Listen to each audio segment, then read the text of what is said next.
Live from the Mandalay Bay Convention Center in Las Vegas, it's theCUBE, covering VMworld 2016. Brought to you by VMware and its ecosystem sponsors. Now, here are your hosts, John Furrier and John Walls. You're on. Okay, welcome back, everyone. We are here live in VMworld 2016. This is theCUBE, SiliconANGLE's flagship program. We go out to the events to extract the signal from noise. I'm John Furrier. My host, John Walls, this segment is the host. We're here with Michael Anderson, Director of IT at PGA Tour, Superstore. If you've ever seen them, they're huge. They're great destinations. And Michael Boone, Vice President, General Manager, IT Services at CompliancePoint, VAR for the solution with Veeam. Welcome to theCUBE, guys. Thank you. Thank you. So, first of all, I'm a golf fan, love golf. John is, I know John is too. These superstores are, you know, in my town, in Palo Alto, East Palo Alto, there's a big Best Buy, it's a destination. These stores are very popular, and they're very big, very destination-based. How many stores do you have? Give us a quick overview of the operation. Sure. How big, how many people, what's it look like, and what's the IT makeup of it? What goes on? Sure. So we've got 26 stores, all the way from the East Coast to the West Coast, all the way from the down south, all the way up north. Even in markets like Minnetonka and Minnesota that you might not think of, but it's a big golf market. So big thing for our stores is each store has 45 or 50,000 square feet. A few that are a little bit smaller, but from a technology standpoint, kind of do the same thing in every store with custom fitting is a big thing for us. So we have between 6 and 8 golf simulators, and then another 5 or 6 practice bays, so customers can come in and actually hit golf balls like they would on a driving range, but they can do it using technology and record their swings and all that kind of good stuff. It's a total immersion, though. You have club, grip repair, all kinds of apparel. So it's like basically it's a golfer's destination, right? That's what we're trying to make it the mecca for golfers, right? So you got a hook-proof driver, I assume? I wish. I do too. I do too. It's in the works. So 26 stores and big e-commerce site as Sure. well. So you got that. There's a challenge there, and then your expansion plans, trying to grow. Problems there. I mean, how is CompliancePoint trying to help you address that so that you can grow and then be online 24/7, 365 days a year? So the great thing for us is having partners like these guys is when we're trying to grow the way we are, with trying to keep a relatively small IT staff to keep up with everything that's going on in the IT world and trying to keep pace, is we need guys like them that can do a lot of the legwork for us, and we can go to them and say, hey, here's a challenge that we have, we need a solution for it, and they can help us either recommend one that already is out there that we just haven't seen yet, or they can help us kind of go through the process of finding what would be the best, like we did here with Veeam, and do the whole RFP process and find the best solutions. So what is the problem? I mean, what are the challenges that you're facing trying to grow your business, take it from medium to bigger, if you will?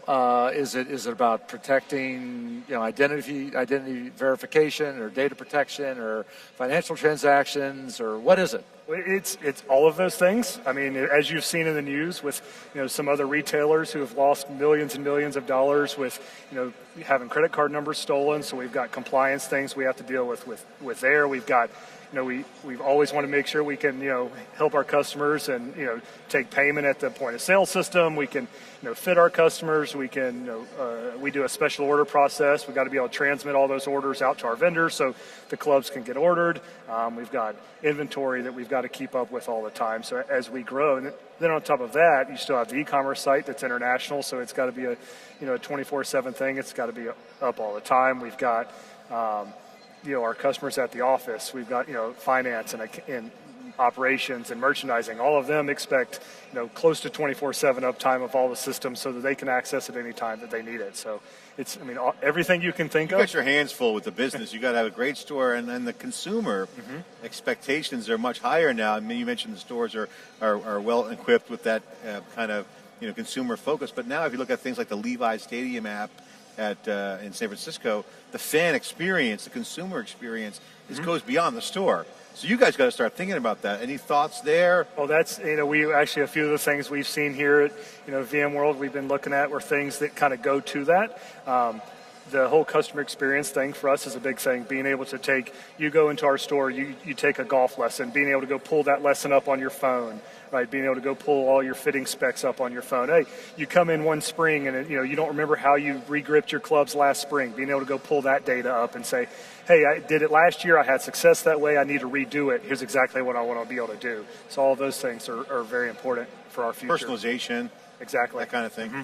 So, Michael Boone, first off, how much better is your game now than it was before you started working with these guys? Well, they work us pretty hard, so I think my game's gotten worse. Well, that's probably a good sign for them. Your game can't be good. That means you're not working, right? Exactly. That's the old trick. If it got better, I wouldn't admit to it. So what are the pain just tank points? the 17th hole. That's what I do. Yeah, right, exactly. Yeah. I mean, so what are you looking at in terms of when you evaluate their processes and you're looking at their plans? What are you looking at? Because you guys look through different prisms, I assume. Yes, we do. You're evaluating, you're offering, and so somewhere you got to crunch that data. Right, So. and I think what's worked very successfully in our relationship is we don't just work in those silos that you just described. So when there is a technical need from the PGA Tour Superstore, we really work on that need jointly. So it's not a case of they have a problem, we present 3 solutions, and they pick one. We actually go in together, jointly identify what the objectives are, what are the business requirements, and we go at it together. And honestly, I wish that all of my customer relationships were this way, because I think the end result comes out a lot better. So it is a true partnership. When they have a need, we attack it together. Well, they're giving you guys the keys to the kingdom, exactly. basically. We're given the you're leeway to do operationally tied in with their. Yes. You got a vested interest if they. Absolutely. Something goes bad. And it boils down to trust, right? Can you trust your partner? Can you trust your customer? And do we have each other's, the outcome in mind? Well, in a way, it's a perfect situation. You guys need help. You can provide not only that trust and operational partnership, but agility, because the landscape of vendors and things that are going on are so crazy. Just to kind of survey the landscape of what launch this week is going to be take some work. So, right. You got to run the business on your end. Right. And what we try to bring to the table is the fact that we don't only work with golf-related retailers. How many are there, right? Yeah. So we work in other verticals. We do a lot with healthcare and some other verticals. And, we're exposed to a lot of technology and a lot of solutions that fit similar problems. So we try to bring that experience to the table and really help these guys in their growth trajectory. So talk about the IT transformation at PGA stores, Superstores, because the IT guys are taking a much more prominent role. You have a great partnership on the back end with the CompliancePoint to make sure that all the T's are crossed and I's dotted on all things with IT in terms of the tech acquisition and deployment. But there's a whole nother level of thinking that's going on in the IT world. It's like you're under a lot of pressure to drive the business outcome, not just run stuff, but you have to think about revenue. What kind of conversations do you guys have with that? Go out to the courses more, get tied into the events. Does the PGA help you guys out on the other side? Can you share some insight into what goes on in the PGA sausage factory, as we say?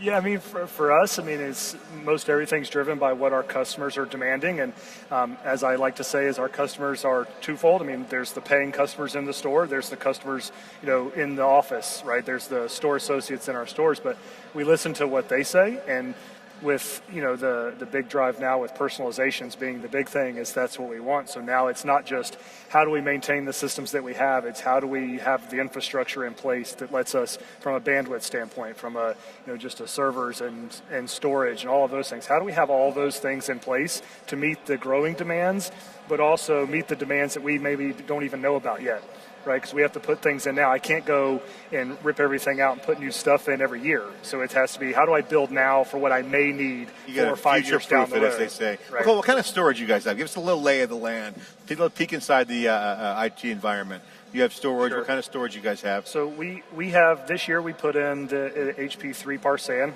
which we kind of replaced our old EVA. So that's what we put in this year. That most of our infrastructure is HP stuff. We use their blade systems, and then we have the 3-par on the back end. Then we use VMware for the vast majority of our servers. So we basically take, I think we've got 16 blades that we've turned into a little over 100 servers at our data center. Then we now use Veeam is what we use for all our backup and replication stuff. So that's kind of the data center infrastructure. That's where the compliance stuff really comes down to it, right? Yeah. Having stuff available. And how does Veeam fit in there? Just on backup replication? Well, so we had some great success. Like Michael mentioned, it was an HPE 3-par storage replacement project, We also came in and made the decision to integrate HPE Store Once storage appliance. And in speaking with HPE and Veeam and the two of us, we really determined there was some special sauce that Veeam brought to the table with that combination of hardware in place. And after having done that, Veeam really was able to prove that we can get tremendous performance, ridiculous deduplication ratios, like they're getting 25 to 1 on deduplication. Nice. So you talk about being efficient. Well, 3PAR's got some good scale. So, that's so an is this a metric. success story of Veeam, HPE, and VMware? Yes. So 3 of those guys? Yes. And, Veeam and HPE and VMware. It's a great success story. Absolutely. So what's been the big aha for you in terms of what's happened over the past couple of years? And think, when was it that maybe you hit something where it hit and it turned the corner, and you said, "Wow, this is a big find. This was worth our time and our investment." Well, if you just take this project alone, right? I mean, you start we're looking at backup windows where it's taking us, in a day plus to get all of our backups done. If you just use backups as the example, where we put this solution in, and backup windows take one particular server, take our email backups. If I wanted to run a full backup of my email systems, it was taking 24, 30 hours, something like that at times, where now it's down to within an hour or two. So those, believe it or not, I mean, the last week you kind of have aha moments of some things that we can do now that we couldn't do in the past. We were just discussing it today, was backing up file shares for our finance group. They're making changes to files all the time. Well, now we can back up that stuff on, hourly, if not less time. So if they say, hey, I need to recover a file. Okay, well, in the past, we'd have to go a day, 2, 3 days, maybe even a week back. Now I can go back to, you made the change, at 9:45. Here, I can give you 9 a.m.'s file.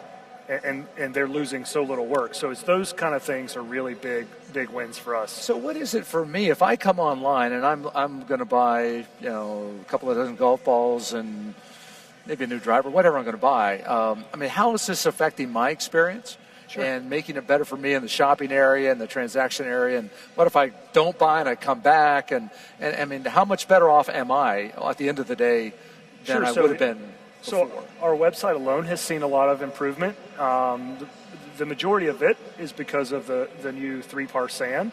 The performance we get out of it is tremendous. But the other thing it gives us is it really gives us a lot of ability to be dynamic, and that we can make changes to the website and with a little bit less risk, in that if we have to roll something back, if we have to, heaven forbid something really, really bad happens, we can recover really, really quickly. So our uptime is much better. But again, the performance on the site, take a simple thing like searching on the website. If you went and searched on our website today versus 6 months ago, it's a drastic improvement in how quick the search returns happen, which only increases conversion rate, which increases sales, obviously. So that's the searches, as Google says. That's right. Best of the money gets printed. All right, so I got to ask you guys: are you guys, assuming you're both golfers? Yes. All right, so here's the question: where's the craziest place you've played golf? Crazy. And this is a trick question because the word "crazy" it can be anyone's definition of crazy. I'll say for me it was Brussels, Belgium. And describe what was crazy about it. The courses are a lot tighter there. They don't have the kind of real estate we have here in the United States. And I'll say that the Belgian people are a lot more wild on the course than we are. Well, they are. Wild as in like Loud, back wild, to brewskis, or loud and other imbibements, and it's a totally different experience. I noticed the Europeans actually play music on the carts. Yes, it's not as reserved as we like to do it here in the United States. So when you go out of bounds, you actually hit a tree, and you not a tree at a house or you a want to family. bounce quite often. At least I did. Those 15-yard fairways, they just Yeah, won't it was cut. very Michael, what narrow. about you? For me, I don't know if it's really anywhere that crazy, but down in Statesboro, Georgia, where I went to college, the old goat track we used to play on out there. That I don't know. I mean, it's not that expensive, so you've got every Tom, Dick, and Harry's out there playing golf with his cooler full of beer, and you never know what you're going to find. The guy's going to be passed out on the third or fourth green. Who knows what's going to happen? He's playing with 3 clubs. A brawl on the 5th hole on the backup tee. That's right. Who's going to steal whose golf ball? Who knows? That's right. A lot of great stuff. John, what's yours? It's hard to say. I mean, I love Pebble Beach. The craziest time I ever golfed was I was golfing at Pebble Beach, and I just got this new camera with the SD card in it, and I gave the guy a $100 caddy to film my round, but you had to shoot it like in shots, and I didn't know what to do with the video, so I uploaded this new site called YouTube. No one's ever heard of YouTube. They just got launched, so I just upload all the video. Turns out that YouTube became YouTube, and like I have zillions of views of me on the 18th hole, like shanking. Well, I hope you parred it. Huh? I mean, I hope you parred. Well, no, I had a nice drive right next to the tree in the middle there. Yeah. It was a beautiful day. It was a crazy day, but the fact that the upload got all the traffic and the comments on YouTube were brutal, outrageous. probably. Yeah, Like, brutal. nice Don't subject yourself to the that. comments are entertaining in and of It's itself. great for your ego. Yeah, No, it's not when you read the comments. Are you kidding me? How about you? Well, you talk about Goat Ranch. There's one in Tulsa, Oklahoma that we call the Goat Ranch. But I love Haynes Point in Washington, D.C., because you go down there. It's not crazy, but it's just such a cross-section of Americana. You go out there to the driving range, and everybody's knocking back beers, and you see lawyers next to custodians, next to teachers, next to whomever, and it's just a great cross-section of America. You go down there any night of the week, and it's a little slice of America. I love it. So anyway. Dave Valante's course, one of the guys on the course has a house, and he actually put his kid through college this way. And it's a refrigerator that's always full of cold beer, and he leaves it as an open the tip jar, and it's on the back nine, and it's like way out like the 12th hole, and he just gets cash stuffed into the tip jar. Well, in a way, the PGA Superstore is just like Dave's refrigerator. It is always open, 24/7, round the clock. So be sure to give them all the business you possibly can. Fellas, thanks for being with us. We appreciate the time. Absolutely. Thank you. Thank you. We continue here on theCUBE from VMworld right after this. Excellent.